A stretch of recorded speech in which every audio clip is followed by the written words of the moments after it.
I know, right? But honestly, I've been Lisa before. You get that perfect lighting and you just have to capture it. But let's look at the language they used, because it was actually quite sophisticated despite the argument. Indeed. The first phrase Lisa used was curated reality. This is a beautiful collocation for writing task 2. Yeah, so curated usually refers to a museum, right? Like a curator choosing the best art.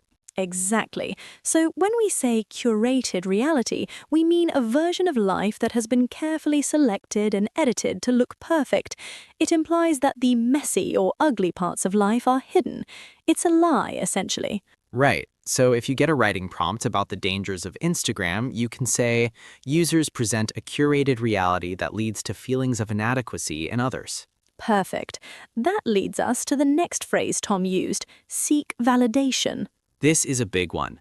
To seek validation means looking for approval or confirmation of your worth from others.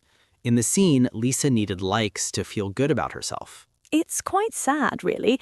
In an exam context, you could argue that teenagers often seek validation through online metrics rather than real-world achievements. Which connects perfectly to Tom's observation that this has a detrimental impact.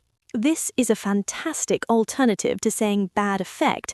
Detrimental means tending to cause harm. It's strong and academic. So not just it's bad for you, but social media addiction has a detrimental impact on mental health. Precisely. And finally, Tom described the whole process as a vicious cycle. A loop that gets worse and worse. You feel bad, so you scroll, which makes you feel worse, so you scroll more. Correct. Using idioms like a vicious cycle naturally in speaking part 3 is a great way to push your score toward a band 8 or 9.